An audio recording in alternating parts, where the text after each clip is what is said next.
Semuters, kembali lagi di Semut Bercerita. Di sini saya Oliver Asyad Desanato dari kelas 11 MIPA bersama dengan Bapak Dr. Arifa Rahmana Abdullah, SPOG, MKS. Itu kalau boleh tahu apa ini panjangannya? Panjang banget dari awal, dari dokter, terus SPOG, tambah lagi MKS itu Magister Hukum Kesehatan. Belajar tentang hukum khususnya di bidang kesehatan. Itu sekalian tanya, itu MHKS itu dia dapat di mana kalau boleh tahu? Dulu MHKS saya sekolah di hukum Universitas Katolik Sugiyo Pranoto di Semarang. Oh, jauh banget, langsung dari Bandung ke Semarang nih. Emang tinggi? Sambil kerja waktu itu. Oh, sambil kerja. Terus yang SPOG-nya itu dapat dari mana? SPOG itu pendidikan dokter spesialis kandungan dan kebidanan, obstetri dan ginekologi.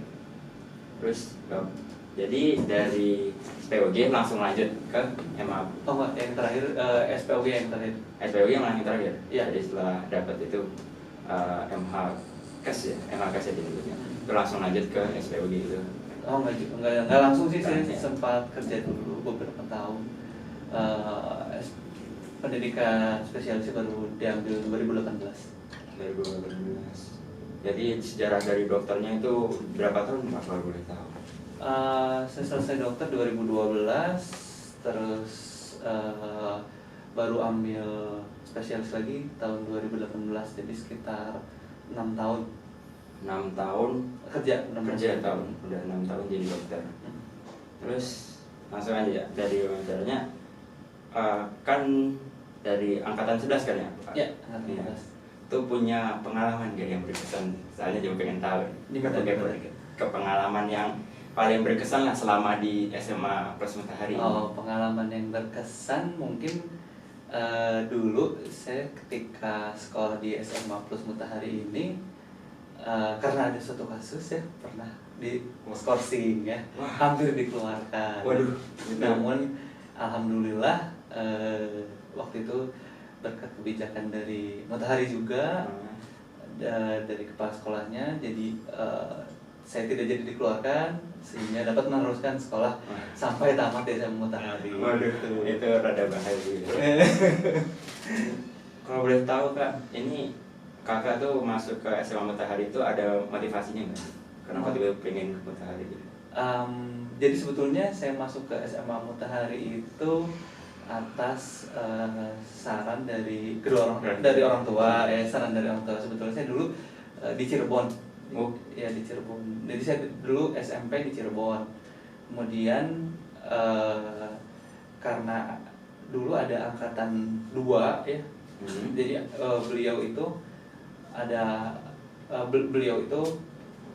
putra dari rekan ibu saya. Oh iya. Ya, dulu angkatan 2 di Matahari. Nah, jadi atas saran dari rekan ibu saya untuk masuk Matahari seperti itu. Sejarah sendiri. Iya, sebetulnya saya sudah mendapat beasiswa prestasi dari dulu. Saya atlet basket ya. Basket Popda dulu, Pekan Olahraga Pelajar Daerah ya.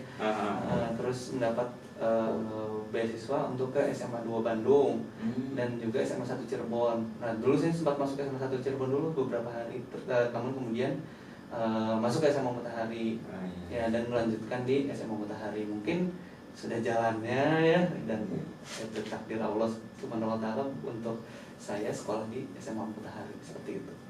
Ya, gimana?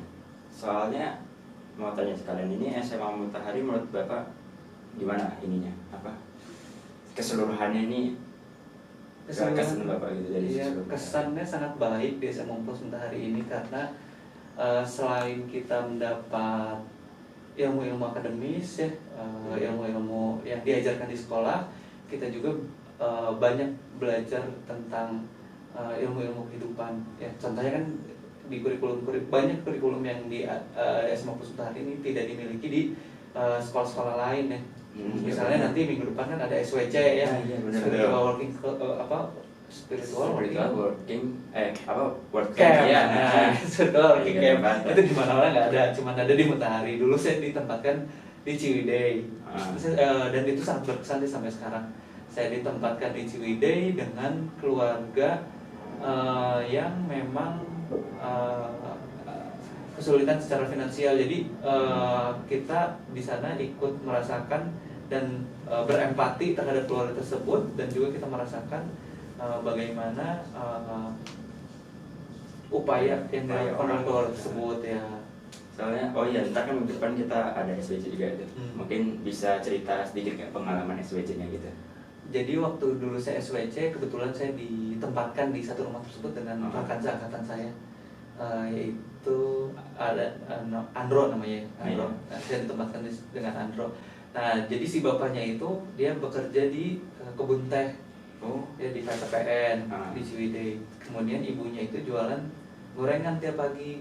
Nah, jadi kita bagi tugas, Andro yang ikut si bapaknya kerja di kerja di kebun ya. Saya jualan bantuin jualan ibunya keliling ya. Gorengan. Tapi pada pelaksanaannya ternyata truk yang membawa pekerja ke kebun teh itu nggak cukup. Jadi si Andro ikut saya jualan. Jadi kita berdua tiap pagi jualan. Gitu, tiap pagi sampai siang sih. Itu selama berapa hari? Selama hampir seminggu ya. Seminggu. Saya kan SWC seminggu. Nanti kita mau SWC itu 3 hari. Nah, Lebih singkat kayaknya ya. Bapak mau hampir seminggu, kemungkinan sekitar 5 hari ada. Iya. Wah. Terus kalau boleh tahu nih, gimana? Kan Bapak ini jadi dokter sekarang. Kalau boleh tahu dulu pelajaran favoritnya apa? Pelajaran favoritnya dulu, dari yang menarik itu dulu di Matahari itu ada pelajaran matematik dulu ya. Pelajaran matematik ini menggunakan dulu toolsnya apa sih namanya? Classpad. Dulu ada dulu mah kalkulator tercanggih di zamannya. Ada Classpad 300 namanya Casio. Iya, itu bisa menyimpan data, bisa connect ke Classpad juga, ke Classpad yang lain bisa.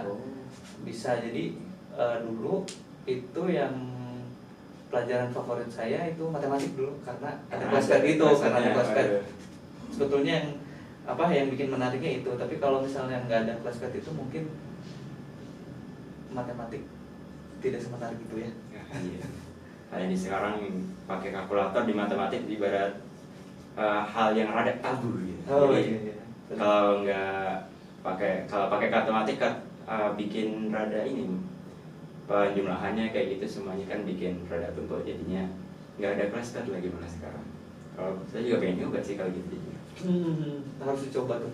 Ya boleh. Terus selain pelajaran nih, punya guru favorit ya? Nah, dulu guru favoritnya ya itu tadi yang mengajarkan Classpad itu. Namanya dulu Pak Karim. Nah, mungkin sekarang udah nggak ada di sini ya. Tuh. Yang masih ada sekarang dari dulu ya, kayak Bu Dewi. Dari dulu ada ngajar? Ada yang ngajar dulu. Nah, Pak Asmir. Itu masih pelajarannya menarik juga Bu Dewi untuk kimia dulu. Kimia. Pak Asmir dulu ngajar apa kalau? Matematika malah. Jadi matematik sama matematika beda lagi? Enggak, matematik kelas 2 kalau Pak Asmir. Kalau Pak Karim itu matematik kelas 3. Kelas 3, jadi di kelas 3 baru diajarin pakai Classpad gitu atau? Iya. Dan terus tadi Bapak bilang Bapak tuh dari kakak ya?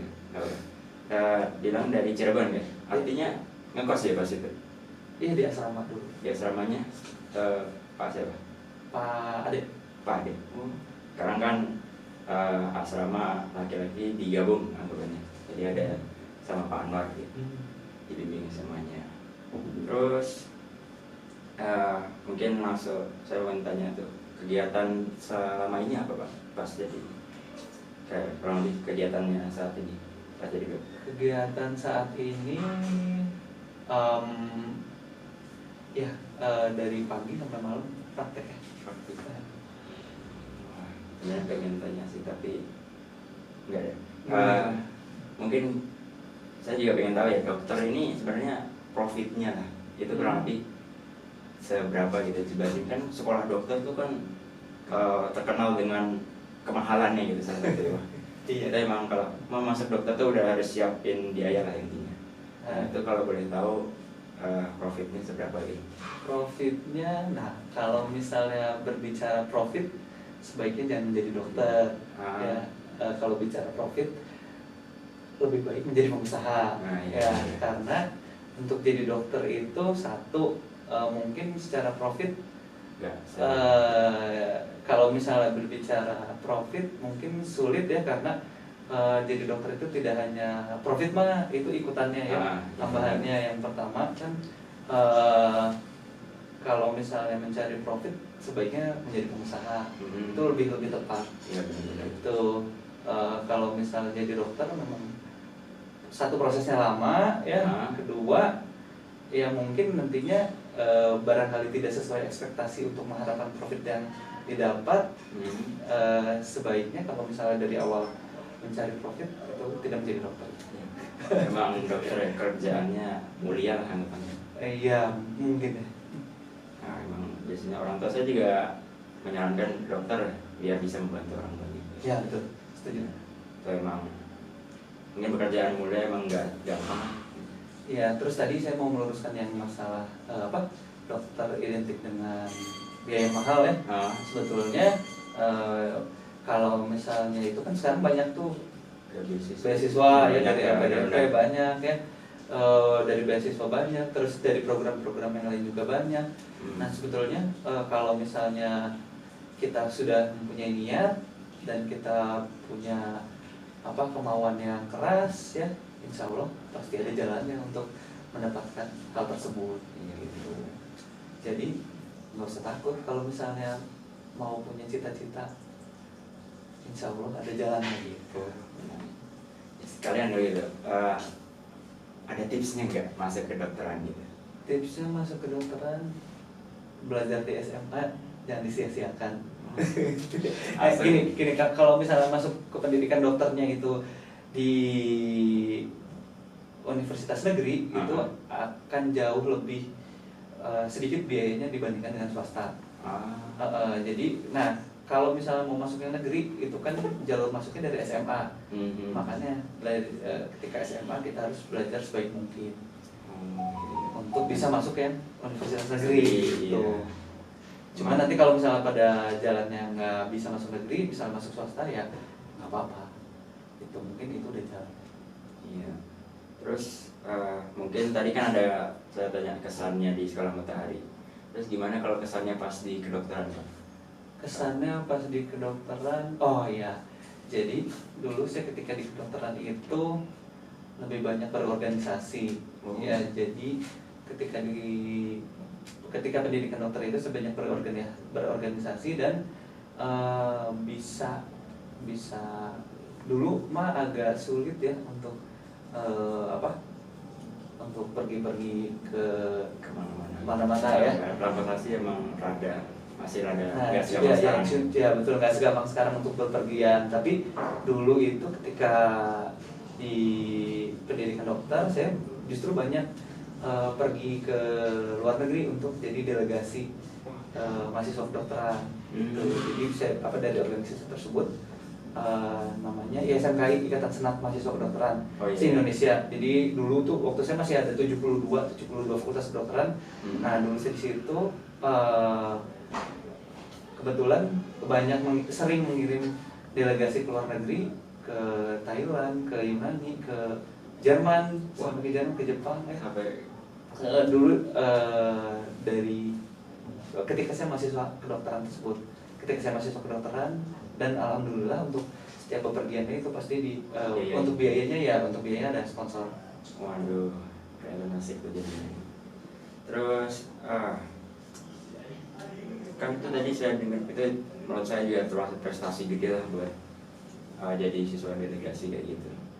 Terus selain itu ada nggak Pak prestasi yang selama ini Bapak capai? Prestasi, nah dulu saya sempat 2011 ya ke Jepang menjadi the best oral presentation ya, di Kongres Dokter Kandungan sedunia ya, Japan Society of Obstetrics and Gynecology. Bahasanya ribet juga. Ya, lumayan ribet. Nah, Nah dulu saya waktu presentasinya, jadi sebelum saya pergi itu saya latihan presentasi, ya, saya latihan presentasi, dilatihnya oleh teman SMA saya dulu presentasinya. wah, jadi masih ada hubungan lagi ya sama lanjut. Betul. Dilatih oleh Lutfi Abdurrahman tuh, kalau misalnya di situ tuh dilihat. Dia juara storytelling, juara speech contest, tuh Lutfi Abdurrahman. Beliau yang melatih saya presentasi itu. Ketika sebelum ke Jepang itu. Emang ya, kayaknya bermanfaat banget itu apa ada teman dari sini yang punya ya pengalaman lebih yang gitu kan kayak gitu. Ya betul. Jadi sebetulnya saya silaturahmi saya dengan rekan-rekan SMA seangkatan saya itu sampai sekarang masih lumayan baik karena kan mereka di bidangnya masing-masing dan kita memang butuh yang mau saling membutuhkan dari keahlian masing-masing gitu. Benar juga. Terus mungkin ada pesan nggak bisa buat kita adik-adik ini? Oh iya, pesan buat adik-adik di SMA Matahari, jangan sia-siakan waktu ketika di SMA karena itu sangat berharga, terutama untuk mencapai cita-cita yang jauh lebih ke depan gitu. Ya, lagi kalau sekarang kakak ada mungkin apa ya semacam hal yang paling selain ya tadi udah ya berkesan tapi mungkin yang apa yang harus dihindari lah saat SMA gitu dan kuliah sekalian. Oke. Yang harus dihindari ketika SMA, jauhin narkoba. Iya. Ada. Kemudian ya sebisa mungkin ya kalau misalnya belajar setiap hari juga nggak mungkin ya. Nah, Kita pasti perlu refreshing ya. Pokoknya tapi jangan lupakan belajar gitu. Siap.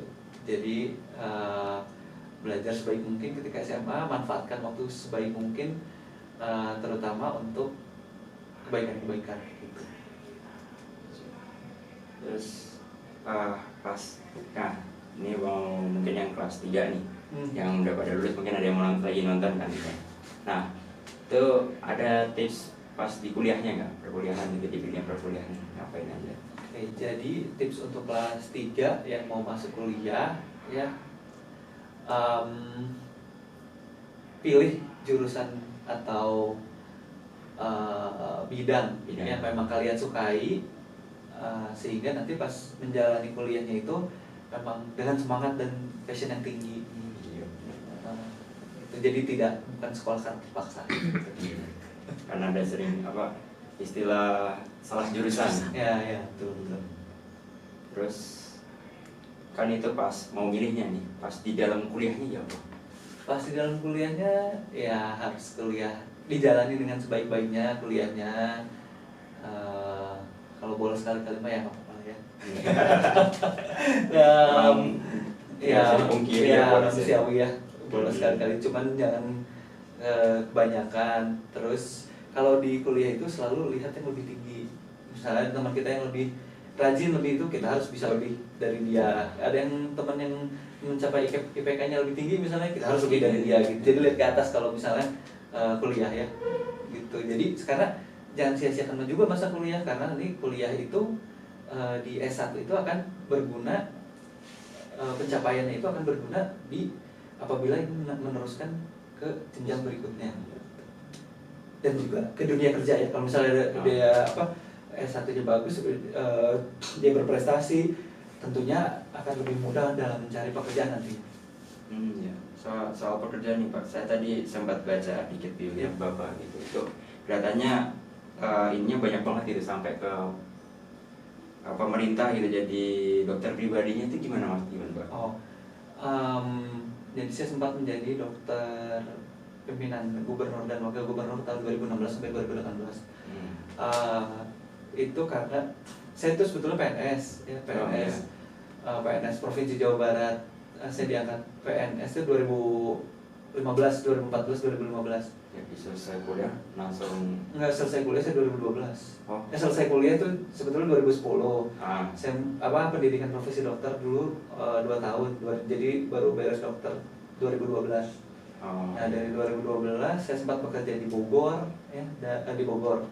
Kemudian 2014 saya diterima menjadi PNS Provinsi Jawa Barat. Nah, saya ditempatkan di Cirebon, ada salah satu rumah sakit di Cirebon. Saya juga menikah pada tahun 2014 ya.